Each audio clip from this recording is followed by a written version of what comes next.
আমরা চলেছি মুদুমালাই ফরেস্টের উদ্দেশ্যে। মাইসুর থেকে আমরা স্টার্ট করেছি। আমরা একটা ইনোভা বুক করে নিয়েছি। এই চলছি, মুদুমালাই ফরেস্টে এন্ট্রি করব।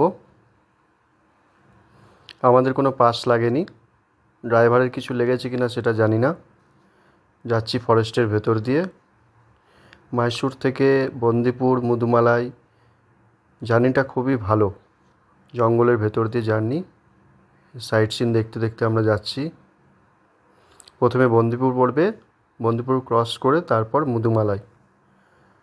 এই যে আমরা আমাদের ইনোভাতে বসে বসেই যেতে যেতে রাস্তাতেই দেখতে পাচ্ছি যে জঙ্গলি হাতি ঘুরে বেড়াচ্ছে। কোনো সাফারির দরকার নেই, জাস্ট মাইসুর থেকে মুদুমালাইয়ের পথেই সব দেখা যায়। কপাল ভালো থাকলে বাঘও দেখা যেতে পারে। দেখুন হরিণের দল ঘুরে বেড়াচ্ছে সেই রাস্তার ধারেই। আমরা নর্মালি ডুয়ার্সের দিকে যাই, যেখানে আমরা কোনো কিছুই দেখতে পাই না। এখানে সাফারি না করেই আমরা রাস্তার ধারে সব কিছু দেখতে পাচ্ছি। এদের কোনো ভয়ও লাগছে না, আমাদের দিকে পালিয়েও যাচ্ছে না, মানে ন্যাচারালি এরা ঘুরে বেড়াচ্ছে। এমনকি গাড়ি দেখেও চলে যাচ্ছে না। দেখুন এখনও যাচ্ছে আমাদের গাড়ি। আবার কিছু আমরা হাতির দল দেখতে পেলাম রাস্তায়। অ্যাকচুয়ালি মুদুমালাই ফরেস্টে ঢুকেই যা বুঝলাম, প্রচুর হাতি এবং হরিণ আছে। তারা ন্যাচারালি ঘুরে বেড়াচ্ছে। হয়তো বাঘ কম আছে, বাঘ যদি থাকতো তাহলে এত হরিণ একসাথে দেখা যেত না। যাই হোক, আমরা নেটে অনেক সার্চ করেছি, কোনো কিছুই ঠিকভাবে কিছু পাইনি, কারণ বাঙালিরা এইসব দিকে ঘুরতে খুব কমই আসে, বা যদিও আসে হয়তো নাইট স্টে করে না ফরেস্টে। কিন্তু আমরা অনলাইন বুক করেছি মুদুমালাই ফরেস্টে থাকার জন্য। ফরেস্ট ডিপার্টমেন্টের কিছু কটেজ আছে, যেমন আমরা আজকে টাস্কার এবং টাইগার সুইট দুটো বুক করতে পেরেছি, যার ভাড়া মোটামুটি 5,400 টাকা করে 3 জনের জন্য। এই এসে গেছি আমরা মুদুমালাই ফরেস্টের কটেজের কাছাকাছি। পাশে একটি সুন্দর রিভার বয়ে চলেছে। রাত্রে শুনেছি বিভিন্ন জন্তু জানোয়াররা এখানে জল খেতে আসে। ওই আমাদের কটেজ দেখা যাচ্ছে। গিয়ে আমরা কটেজে অফিসে সবার প্রথমে চেক ইন করি, তারপর ওরা আমাদের চাবি দিয়ে দেয় এবং আমরা গাড়ি থেকে নেমে হেঁটে হেঁটে কটেজের পথে যাচ্ছি। পাশে দেখতে পাচ্ছি নদী বয়ে চলেছে, ঠিক আমাদের কটেজের অপোজিটে। আমাদের কটেজের নাম টাস্কার সুইট। তার পাশে আমরা একটা নিয়েছি টাইগার সুইট। আমরা 6 জন মেম্বার ছিলাম, তো এই হচ্ছে আমরা টাস্কার সুইটে যাচ্ছি। বাড়িটা পুরো কাঠের, ভেতরটা দেখুন পরিষ্কার পরিচ্ছন্ন, নিট অ্যান্ড ক্লিন যাকে বলে। সুন্দর বেড গোছানো আছে, আমাদের জন্য আগে থেকে রেডি করে রেখেছে বেড। এই পাশে একটি বসার ডাইনিং হল টাইপের। ভেতরে দেখলাম একটা ছোট্ট ফ্রিজ রাখা আছে, একটি আয়না। এপাশে বাথরুম, দেখি বাথরুমটা কেমন। বাও, বাথরুমটা খুবই সুন্দর। বাথরুমে হ্যান্ড ওয়াশ, সোপ, শ্যাম্পু সবই রাখা আছে। এই আসছি বেডরুমের দিকে। নেটে খুঁজে খুঁজে আমরা পাইনি, কারণ বাঙালিদের আসার সংখ্যা খুব কম এদিকে। এবার যাচ্ছি পাশের সুইটটায়, টাইগার সুইট। দুটো একই সাথে আমরা বুক করেছি, কারণ আমরা 6 জন ছিলাম।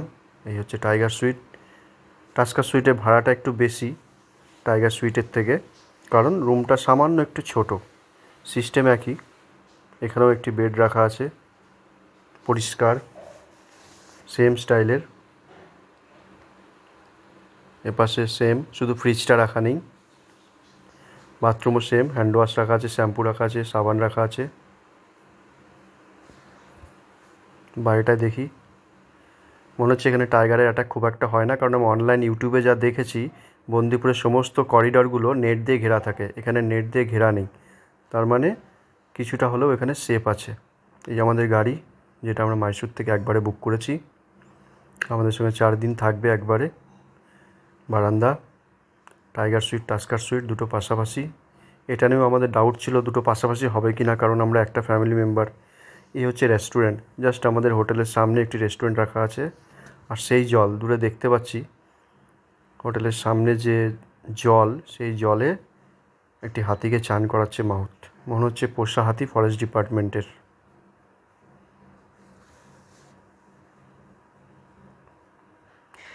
এই আমার ছেলে হাতি দেখে নাচানাচি করছে, এত সামনে থেকে কোনোদিন এত ন্যাচারাল জিনিস দেখতে পাইনি।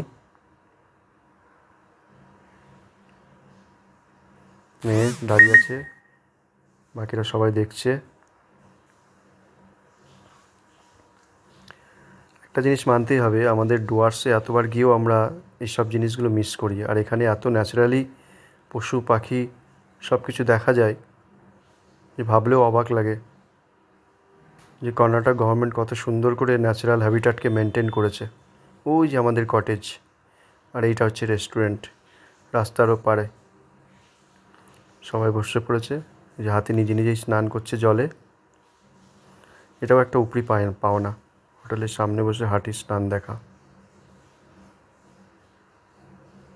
আরও দেখি কী কী দেখতে পাই।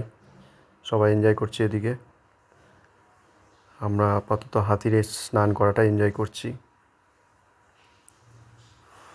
আরও কিছু লজের কথা বলি, এটা হচ্ছে সেলবাম লজ। যদি কেউ অনলাইন দেখেন মুদুমালাই ফরেস্টের ব্যাপারে, দেখতে পাবেন সেলবাম লজ। সেলবাম লজ আর আমাদের টাস্কারান্ট সুইটের মাঝখানে ডিস্টেন্স খুব বেশি হলে 100 মিটার। সমস্ত সেলবাম লজগুলো একই সাথে, কিন্তু আমি যখন অনলাইন খুঁজছিলাম তখন দেখাচ্ছিল যে এক একটা এক এক দিকে, কিন্তু তা নয়, সবগুলো একসাথেই। আমরা আপাতত হেঁটে চলেছি কটেজের চারপাশে। এই যে একটি ময়ূর সামনেই খেয়ে বেড়াচ্ছে। এই ইভিনিং সময়, এবার দেখা যাক ইভিনিংয়ে কিছু দেখতে পাই কি না। কটেজের চারপাশে খুব একটা খতরনাক কিছু আছে বলে মনে হয় না, কারণ আমাদের কোনো ফরেস্ট গার্ড এসে কোনো ইনফরমেশান দেয়নি, শুধু বলেছে রাত্রে একটু সাবধানে বাইরে বেরোবেন। আমরা একটু অন্ধকারে হাঁটতে বেরিয়ে গেলাম।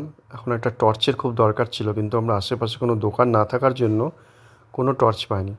তবে হ্যাঁ, একটা কথা বলে রাখা ভালো, এখানে কোনো বাঙালি রেস্টুরেন্ট নেই বা কোনো রেস্টুরেন্ট নেই। ফরেস্ট ডিপার্টমেন্টের একটি ছোট্ট যে বেনিয়ান রেস্টুরেন্ট রয়েছে ওটা দেখালাম, যেটাতে শুধুমাত্র ইডলি ধোসা এইসবই পাওয়া যায়, ভাত তরকারি কিছুই পাওয়া যায় না, এমনকি আমরা রিকোয়েস্ট করেও পাইনি। আমাদের এখানে যেমন সেলফ হেল্প গ্রুপের কিছু মহিলা থাকে, এখানেও কিছু গ্রামের কিছু মহিলারা মিলে এই রেস্টুরেন্টটাকে চালায়।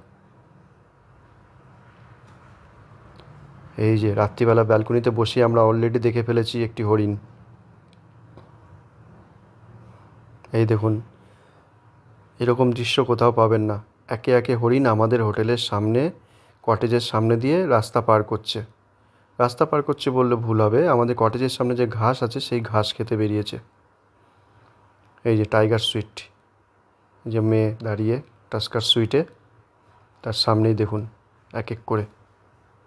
সত্যি অপূর্ব দৃশ্য। আমরা আশা করি এরকম জিনিস আর কোথাও দেখতে পাবো বলে মনে হয় না, যে ঘরে বসে বসে এত বন্য প্রাণীদের বিচরণ সামনে।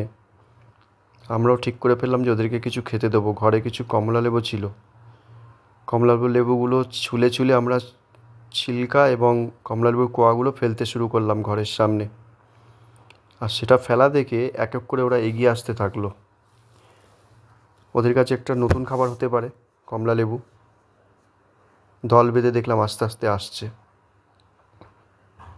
প্রথমে 4টে রয়েছে, এবার আস্তে আস্তে সবাই আসছে। আমরা যে কমলালেবু ছিলকাগুলো ফেলেছি, দেখি কজন আসে, কতজন আসে। এই হচ্ছে আমাদের ঘর। পরের ভিডিওতে আমি আমাদের সাফারির ডিটেলসটা দেব। এখন আপাতত এই ভিডিওটা দেখুন যে আমরা ঘরে বসে কিভাবে দেখতে পাচ্ছি। যাই হোক, আমরা যে অরেঞ্জের কমলালেবুর খোলা এবং কমলালেবু ফেলেছিলাম, একে একে সবাই এগিয়ে আসছে ওরা দল বেঁধে। এ দেখুন, সব একে একে এগিয়ে আসছে। আমরা আবার কমলালেবু ছুঁড়ে ফেলছি বলে কেউ কেউ ভয়ে পালাচ্ছেও। এই যে আমার ছেলে আবার ফেললো কমলালেবু। এত ন্যাচারাল জিনিস দেখতে পাওয়া খুবই মুশকিল।